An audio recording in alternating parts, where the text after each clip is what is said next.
안녕하세요. 반갑습니다. 비트코인 뉴스팍입니다. 블랙록의 이 최고 경영자 레리 핑크가 주식 채권 싹 다 코인으로 바꾼다 라는 언급을 했습니다. 이 내용들 구체적으로 한번 살펴보도록 하겠습니다. 도움이 되신다면 좋아요, 구독, 댓글, 알림 설정하셔서 최대한 빠르게 정보 받아보시길 바라겠습니다. 자, 블랙록의 이제 레리 핑크 회장 같은 경우는 이제 다보스 세계 경제 포럼에서 이 토큰화와 소수점 거래가 글로벌 금융시장의 다음 단계다라고 강력하게 주장을 했습니다. 레리 핑크는 이제 토큰화가 거래 비용을 절감하면서 누구나 투자에 참여하도록 한다는 점에서 시장 접근성을 확대하는 필수적인 변화다라고 언급을 하고 있습니다.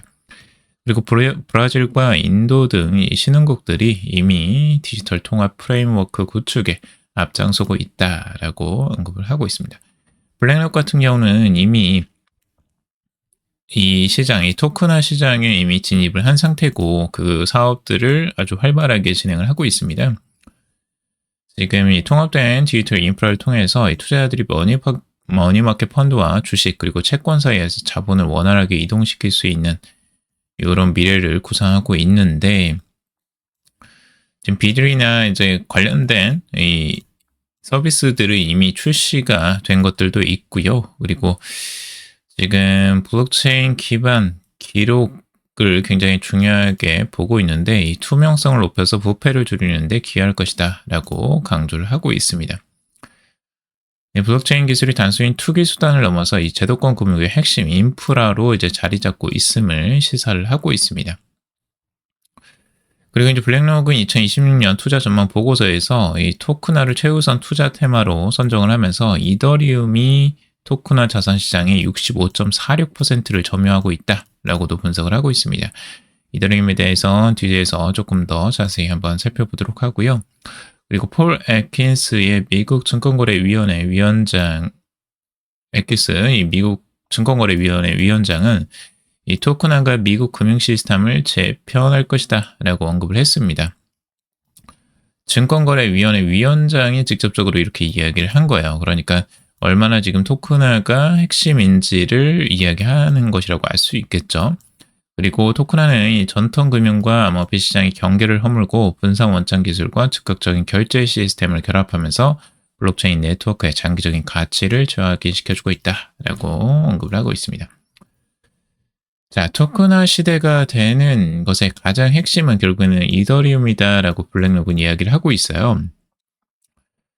최대 수혜는 결국에 이더리움이 받을 것으로 전망을 하고 있는데, 결국에는 여러 번 이제 이야기를 해드렸지만 토큰화를 하게 되면 핵심적으로 이 점유율 자체, 그 토큰화 자산의 65% 이상이 이 이더리움 블록체인 위에서 지금 발행을 하고 있다라는 거죠. 결국에는 이더리움이 토큰화 시대의 고속도로가 될 수 있을까라는 이런 보고서 제목까지 나올 정도로 이더리움은 거의 핵심 자산이라고 지금 생각을 하고 있는 겁니다.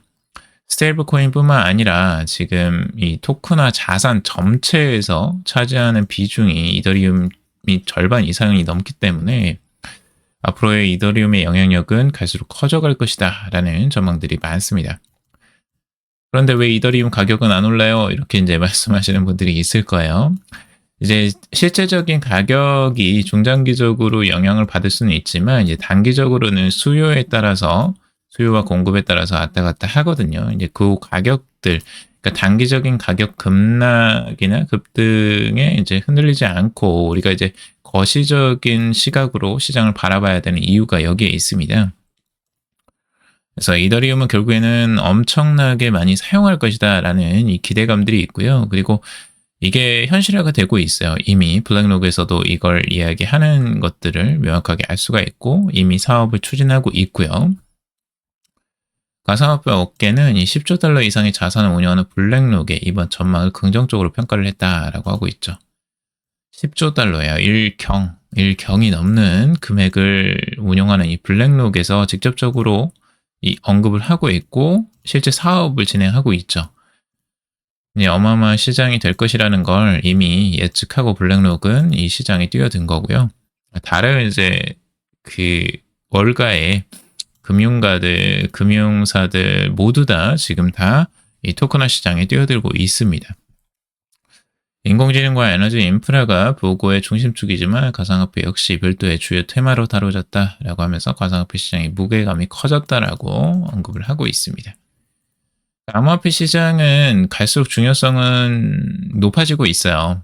가격에 지금 이제 등락에 상관없이 계속해서 이제 그 시장 점유율, 금융 시장에서의 점유율이 계속해서 높아지고 있다라는 거는 확실한 사실입니다. 그리고 자오청펑, 10여 개 정부와 국유자산 토큰화 논의 중이라는 기사입니다. 자, 이 바이낸스의 공동 창업자죠. 이 자오청펑은 여러 국가 정부와 이제 국유자산 토큰화 방안을 지금 논의하고 있다라고 하고 있어요. 이 다보스 포럼에서 이 이야기를 직접적으로 패널 토론에서 이야기를 한 건데 10여 개 정부와 자산 토큰화에 대해서 논의하고 있다라고 직접적으로 언급을 했습니다. 구체적인 국가는 밝히지는 않았지만 확실하게 자산 토큰화를 국가 단위에서도 이미 논의를 하고 있는 것으로 보여집니다. 정부가 인프라, 부동산, 원자재 등 국유자산의 일부를 토큰화해서 시민이나 투자자에게 분할 소유 형태로 제공할 수 있게 되는 거죠. 이 방식으로 정부는 재정적인 이익을 먼저 실현하고 이를 산업개발에 활용할 수가 있는 겁니다. 지금까지는 국가 자산, 인프라 같은 경우는 국유자산이기 때문에 이걸 함부로 내다 팔 수도 없고 그리고 현금화, 유동성을 하기가 굉장히 어려웠어요. 근데 이걸 이제 토큰화하게 되면 일부를 시민들이나 투자자에게 분할 소유 형태로 이제 나눌 수가 있는 거죠. 예, 국유자산으로서의 이제 그 절반 이상, 지분율을 절반 이상 이제 크게 가져가고 국가에서는 일부를 이제 토큰화해서 이걸 유동화시키는 거예요. 이렇게 되면은 국가가 이미 재정적으로 좀 어려움이 있더라도 일부를 그 유동화를 시켰기 때문에 이 금융 유동화가 가능해지는 겁니다. 그러니까 돈이 들어오는 거예요. 돈이 순환하게 되는 거고 그걸 통해서 산업개발이나 다른 쪽에 이제 국가 발전을 위해서 또 쓸 수가 있는 거죠. 그러니까 지금까지는 묶여져 있던 이 자산들이 유동화가 되면서 자금들이 굉장히 빠르게 순환할 수 있는 구조가 되는 거고 국가, 정부 차원에서도 특히 이게 매력적일 수밖에 없겠죠. 그래서 자산 토큰화를 이제 그 기업 차원이 아니라 이제 국가 차원에서도 이루어지고 있다라는 거 굉장히 중요한 요소라고 할 수 있고 이게 전 세계 트렌드가 지금 되고 있다라고 보시면 될 것 같습니다.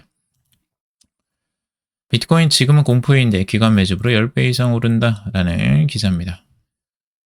자, 알트코인 데일리에서 이 블랙록 예측 의견자의 이 언급을 이야기했는데요.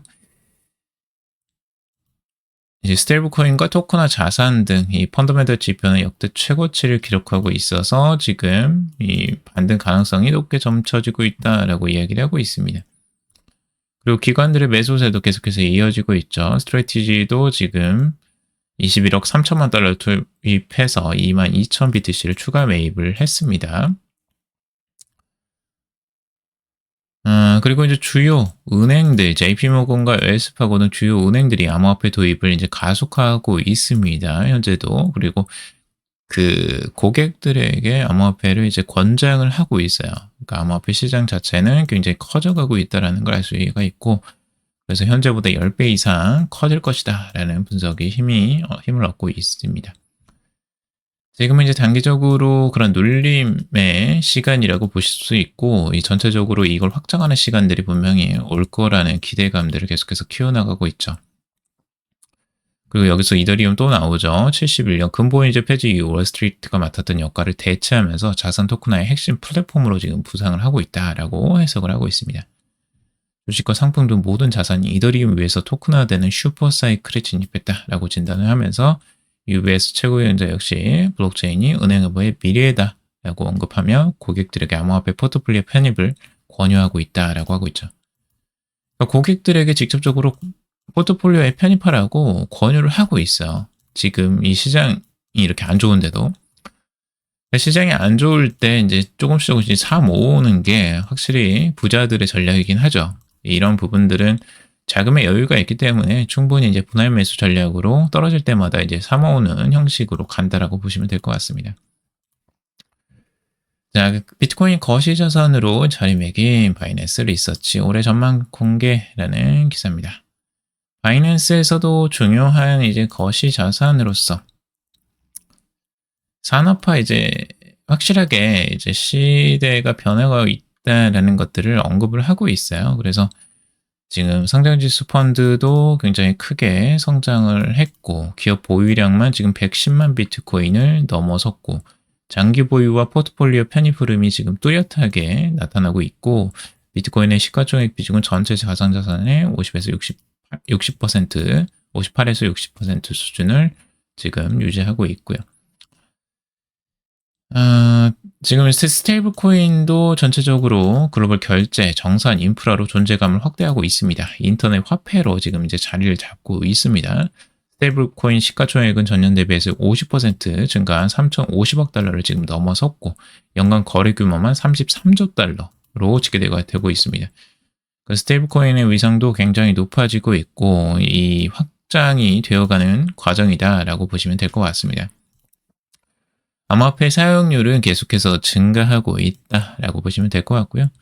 이 대통령 특이 5찬 테이블에 오른 디지털 자산, 민병덕 디지털 자산 코스닥 3,000유안 수단이다라고 언급을 하고 있습니다. 자, 코스피 시장이 이제 처음으로 5천선을 이제 돌파를 하는 흐름들이 나왔죠. 그래서 더불어민주당의 코스피 5천 특별위원회 위원들과 이제 비공개 5천을 가졌다라고 하고 있어요.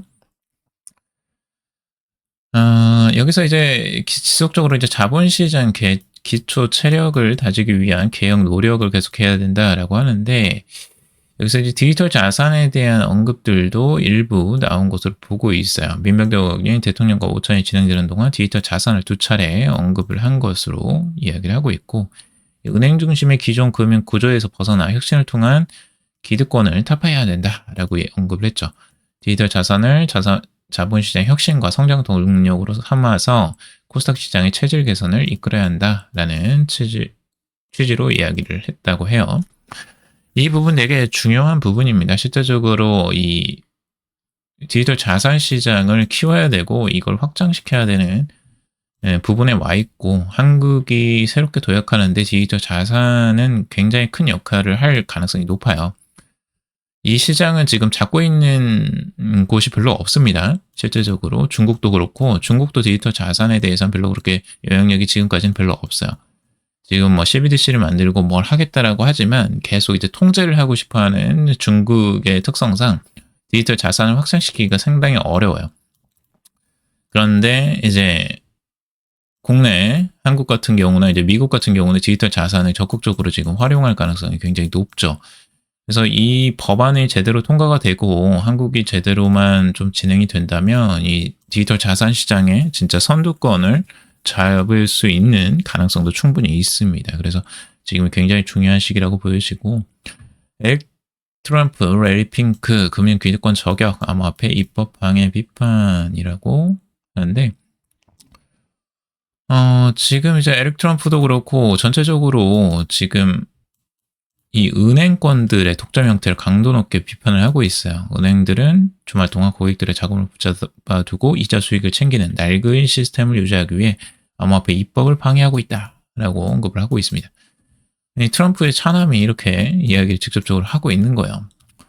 암호화폐에 정말 이제 목숨 건 거죠. 지금 에릭 트럼프나 이제 트럼프가는.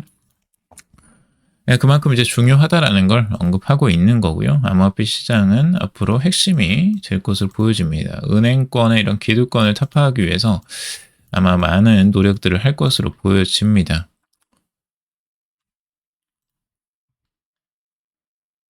지금은 이제 은행권하고의 싸움이고 이 비트와이저 지금이 약세장 바닥, 이 펀더멘털은 이미 반등이라는 기사입니다.